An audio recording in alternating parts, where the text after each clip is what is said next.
Vida Lopez dan selamat datang di Bongkar.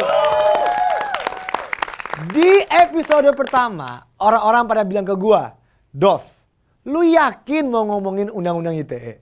Lu nggak takut masuk penjara? Sekarang gue masih berdiri di sini membawakan Bongkar episode 2. Ini menunjukkan bahwa membicarakan kebenaran di Indonesia tidak akan membuat kita tertangkap. Itu dia. Untuk sekarang. Aduh. Foto favorit gue di sini. Foto favorit gue. Di episode kedua ini, gue bakal bongkar yang santai-santai saja. Gue bongkar yang paling aman. Yang gak akan mungkin bikin gue kena masalah. Gue akan membongkar Megawati Soekarno Putri. Halo Bu, apa kabar? Baik ya. Beberapa waktu yang lalu, Ibu Mega bilang begini. Satu sampai mikir, jadi tiap hari ibu-ibu itu apakah hanya menggoreng? Sampai begitu rebutannya. Omongan Bu Megawati ini dianggap menyinggung para ibu-ibu. Kebayang gak sih, demo mahasiswa aja udah ngeri. Gimana demo ibu-ibu? Kayaknya Indonesia belum siap lihat ribuan ibu-ibu menduduki kantor PDIP.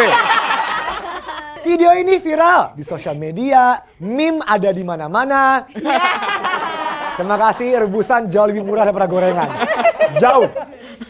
Mungkin kalian akan mikir, wah Bu Mega udah salah ngomong. Ini udah gak bisa diselamatkan lagi. Kalian salah. Demo masak tanpa minyak goreng. Posternya bagus sekali. Ini dia. Meskipun gue lihat di acara itu gak ada Ibu Megawati. Ya mungkin beliau gak bisa datang. Karena lagi ngantri minyak goreng. Gue juga gak tahu ya. Tapi yang pasti menurut gue acara kayak gini wajar banget datang dari partai politik. Karena kita semua tahu partai politik sudah biasa menggoreng isu politik tanpa minyak goreng. Tapi kalian sadar gak sih, potongan video itu sebenarnya berasal dari video seminar Ibu Megawati yang topiknya adalah cegah stunting untuk generasi emas Indonesia. Bahwa Pak Jokowi bilang stunting sudah mulai ada penurunan. Buat saya tidak puas. Stunting harusnya tidak ada di Republik ini dengan anemia, titik. Nah, seperti biasa, masyarakat kita jauh lebih tertarik ke hal-hal yang kontroversial daripada isu yang sedang dibahas. Inilah alasan kenapa kita tahu kejadian berikut ini, tapi nggak ada dari kita yang tahu ini acara apa. Ikan teri, ikan lele, ikan paus, ikan teri, satu lagi. Ikan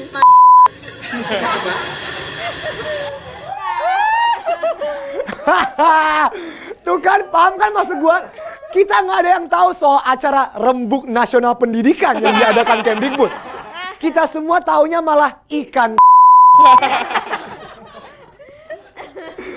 Balik lagi ke Bu Megawati. Yang menjadi perhatian masyarakat adalah omongan beliau tentang minyak goreng. Padahal yang ingin dibahas adalah isu stunting di Indonesia. Lalu, apa itu stunting? Stunting atau kerdil adalah kondisi di mana balita memiliki panjang atau tinggi badan yang kurang jika dibandingkan dengan umurnya. Kondisi ini diukur dengan panjang atau tinggi badan kurang dari -2 standar deviasi median pada standar pertumbuhan WHO. Tentang stunting dari Kemenkes, stunting adalah kondisi gagal tumbuh pada anak balita akibat kekurangan gizi pada 1000 hari pertama kehidupan atau HPK. Nah, 1000 hari pertama kehidupan itu bukan dihitung dari saat lahir ya, tapi dihitung dari sejak masa menjadi embrio. Jadi nih, 270 masa kehamilan itu jadi 9 bulan kehamilan dikali 30 hari kan 270 tuh. Nah, kemudian ditambah 730 sampai anak berusia 24 bulan atau 2 tahun. Jadi dari masih janin sampai usia 2 tahun gitu. Gejala stunting termasuk badan lebih pendek, proporsi tubuh normal tapi tampak lebih muda, pertumbuhan tulang tertunda, dan berat badan rendah. Walaupun gejala stunting memang dilihat dari fisiknya, stunting juga menghambat perkembangan otak sehingga nggak bisa berkembang secara maksimal. Dan ini akan terus berdampak sampai mereka dewasa. Stunting ini disebabkan oleh kurangan nutrisi pada 1000 hari pertama yang sangat diperlukan untuk pertumbuhan badan, tulang, dan otak. 80% pertumbuhan otak terjadi pada 2 tahun pertama. Pondasi kehidupan lo sudah terbentuk di 2 tahun pertama. Bayangin gedung. Mau itu gedung dibangun sekeren apapun, oleh arsitek sehebat apapun, kalau pondasinya squishy, ya bakal meleot juga. Bagus sekali ya grafisnya ya. Jadi ada berapa anak Indonesia yang pondasinya squishy? Pada 2021, 24,4% anak Indonesia mengalami stunting. Itu berarti 1 dari 4 anak Indonesia mengalami stunting. Itu angka yang besar. Bayangin kalau lu lagi nongkrong sama temen lu berempat. Berarti di tongkrongan lu itu ada 1 orang yang stunting. Kemungkinan besar orang itu adalah orang yang pas tongkrongan lagi seru, dia malah sibuk ngebucin di HP-nya. Terima kasih Andreas Prasetya. Bucin. Nah, kalau di tongkrongan lu nggak ada orang kayak gitu, berarti lu orangnya. Ngaca. Nggak usah jauh-jauh. Gue berani jamin, di setiap keluarga pasti ada 1 orang yang biasanya nggak sepinter anggota keluarga lain. Kok muka gue dilingkarin sih? Lah kau malah di zoomin. Rambut macam apa itu? Stunting menjadi salah satu prioritas utama pemerintah Indonesia. Guys, dari banyaknya masalah di Indonesia, dan kalian pasti tahu kan betapa banyak masalahnya di Indonesia. Korupsi, kemiskinan, Dea OnlyFans. Stunting dipilih jadi prioritas utama pemerintah kita. Berarti pemerintah kita juga tahu kalau stunting adalah masalah besar yang nantinya akan memberi dampak jangka panjang ke negara kita. Dan sejujurnya ya, pemerintah ya membuat kemajuan. Angka stunting ini turun dari tahun ke tahun. Di mana pada tahun 2018, 30% balita mengalami stunting. Dan di tahun 2021 turun jadi 24,4%. Tepuk tangan untuk pemerintah kita. Respect. Tapi bukan berarti 3 periode ya Pak. Waduh. Foto favorit gua, Pak Jokowi ya. Walaupun angka ini turun, kita sebagai bangsa belum boleh puas. Kalau nggak percaya sama gua, dengerin kata-kata Ibu Megawati. Oh, Pak Jokowi bilang stunting sudah mulai ada penurunan. Buat saya tidak puas. Stunting harusnya tidak ada di Republik ini dengan anemia. Titik. Nah. Titik. Gila, gue mengimpersonate Megawati. Gue pasti akan dibunuh abis ini. Tetapi wajar saja Ibu Megawati tidak puas. Soalnya walaupun angkanya menurun, masih banyak daerah yang angka stuntingnya tinggi. Ada 6 provinsi yang jumlah stuntingnya di atas 30%. Di antaranya yang terbanyak adalah di Sulawesi Barat, Aceh, dan NTT. Gua secara pribadi sudah ke NTT dan melihat ini secara langsung. Kondisinya mengenaskan. Mungkin kalian merasa kalau hidup anak-anak di NTT atau Flores gak pengaruh ke kalian. Tapi itu ngaruh guys. Kita itu satu kesatuan. Ibaratnya tim basket. Mau sejago apapun pemainnya, kalau ada satu yang gak jago, bakal ngaruh ke seluruh tim. Misalkan pemain di tim kita ada LeBron James, Stephen Curry, Kevin Durant, Giannis Antetokounmpo, dan Adit. Ini Adit siapa? Hah? Tim kita pasti akan kalah. Karena dari namanya aja, ketahuan Adit gak bisa main basket. Lu ngapain di tim ini? Aduh. Intinya, semua bagian harus saling melengkapi. Mereka yang stunting akan berpengaruh ke kita semua. Kepala Bappenas sendiri pada 2018 menyatakan bahwa dalam jangka panjang, stunting dapat menimbulkan kerugian ekonomi satu Indonesia sebesar 2 atau 3% dari produk domestik bruto per tahun. Atau sebesar 388 triliun rupiah.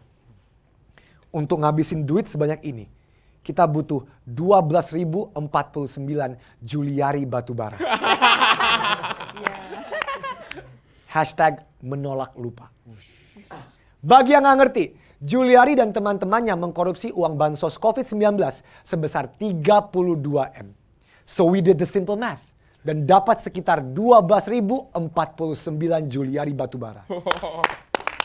Ya, terima kasih. Hashtag matematika itu menyenangkan, hashtag tapi korupsi tidak. Jadi bagaimana kita melawan stunting? Hal yang paling penting diingat adalah stunting tidak bisa disembuhkan, namun bisa dicegah. Ada banyak penyebab.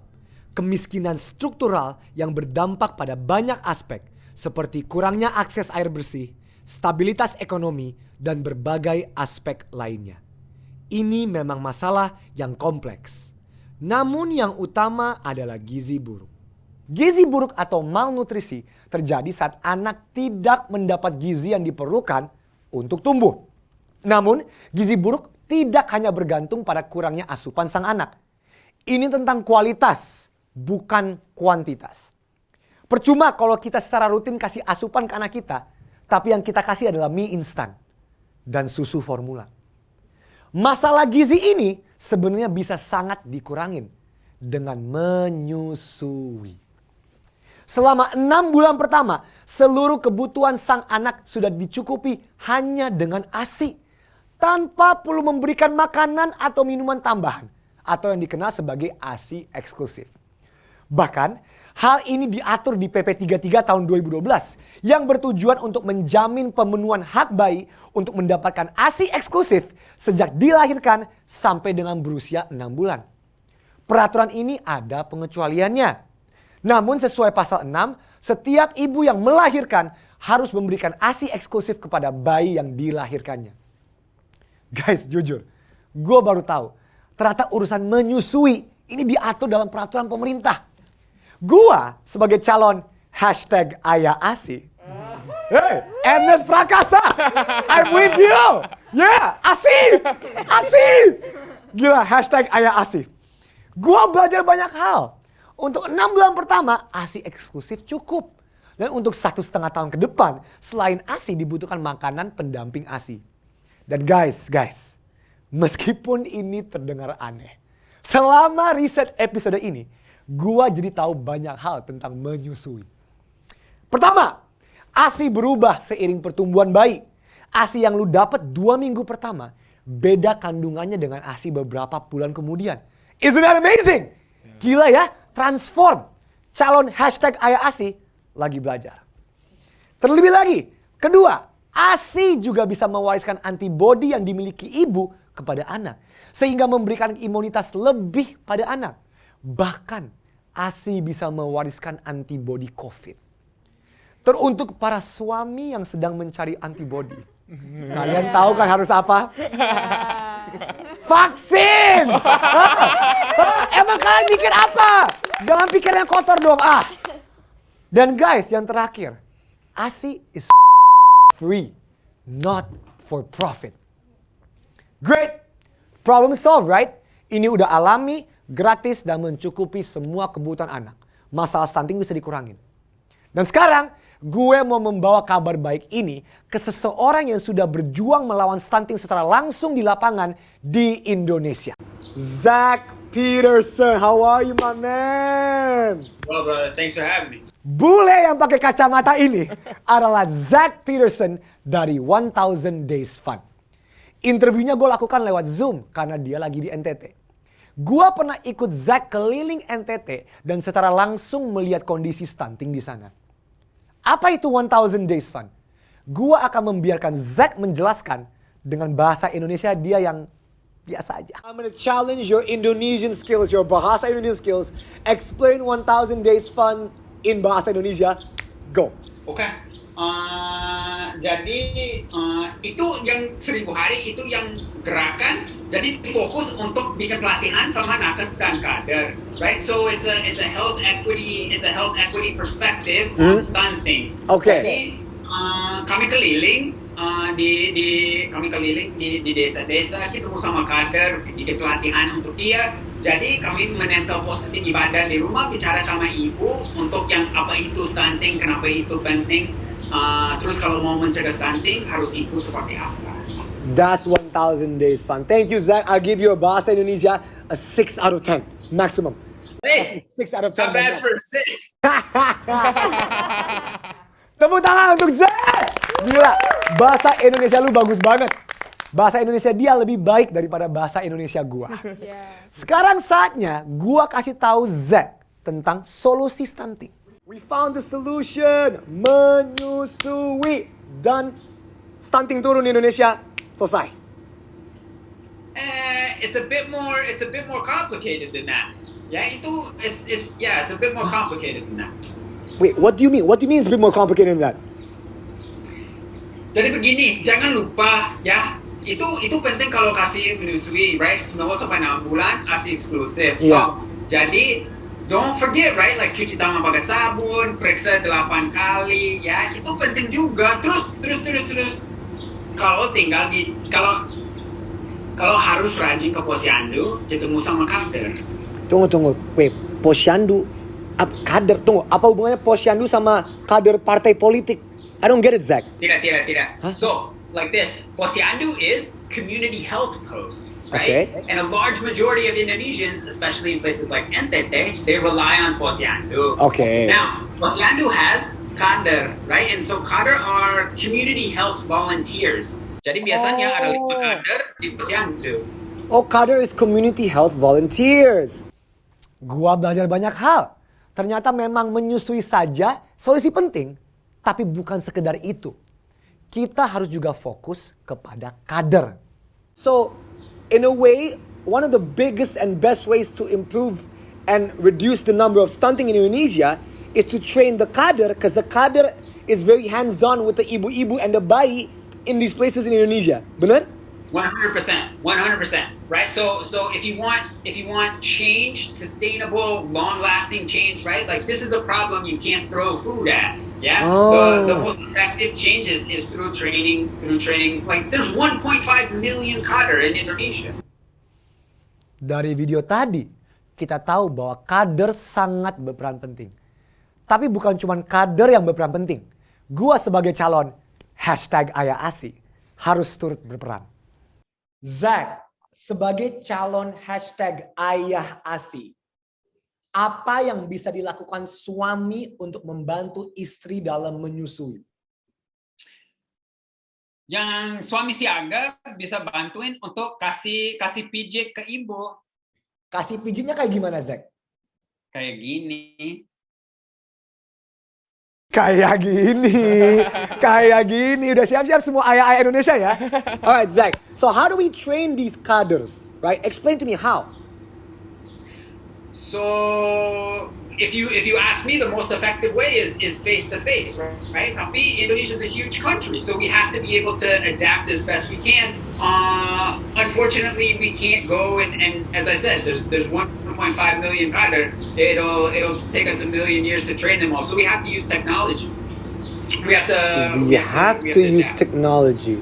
Wait, are you telling me videos? Is that what you're saying right now? Videos, yes, but don't forget all the videos out there right now.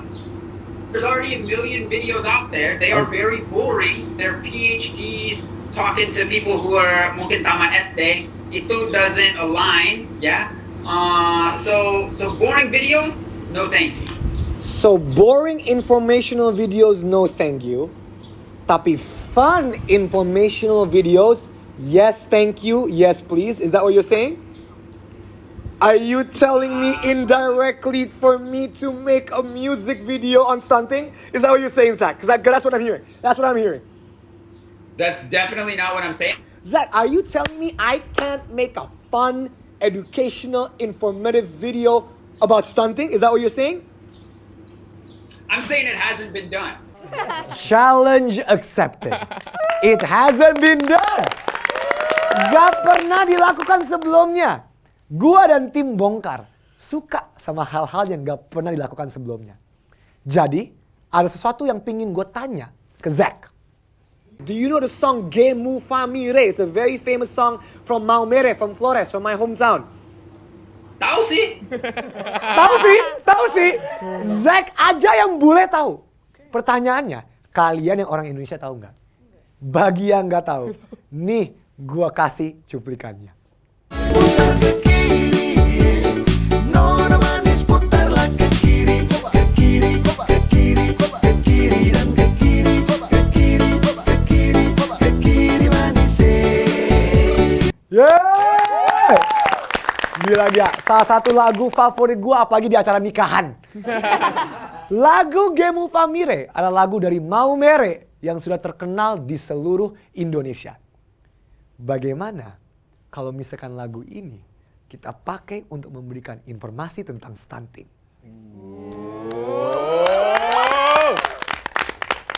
Ide yang aneh? Iya. Tapi kira-kira bisa nggak ya? I wish you the best of luck. I still say that you can't do it. I'm just being honest, right? We're friends. I'm being honest.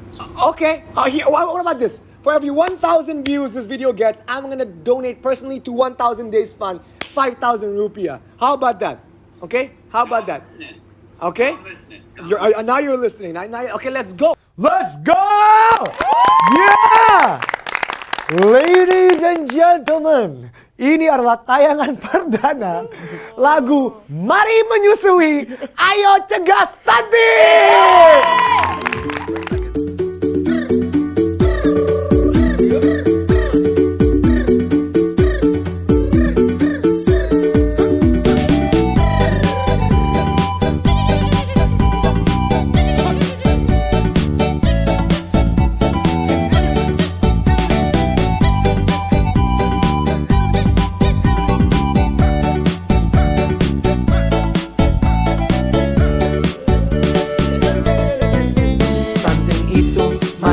Sangat besar, tapi tidak apa ada solusinya.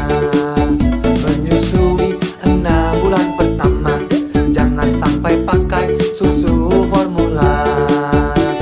1000 hari pertama sangat-sangat penting untuk kesehatan, sangat penting. Makanya ketika ibu hamil harus cek, harus cek, harus cek, harus cek. 8 kali periksakan kondisi ibu dan bayi. Para suami dapat membantu istri lancar menyusui.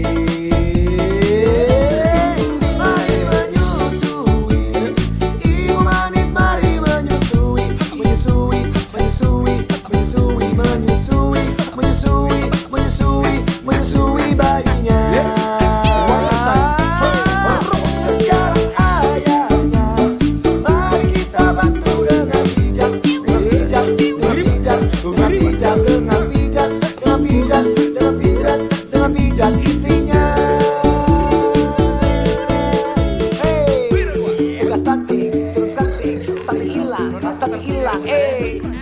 Stunting hilang. Gila. Aduh, tim bongkar. Terima kasih untuk Nyong Franco sebagai pencipta lagu ini. And Zach, feel free to use this video the next time you go out on the field. Ya, lihat reaksi semua orang yang dengar lagu ini. Gua yakin tapi lagu ini bisa bermanfaat untuk masyarakat Indonesia dalam memahami stunting. Dan untuk kalian semua yang nonton, kalian share sebanyak-banyaknya video ini. Karena setiap 1000 views, gua akan donate 5.000 rupiah ke 1,000 Days Fund. Yeah! Jadi mari, ayo kita bersama-sama cegah stunting di Indonesia.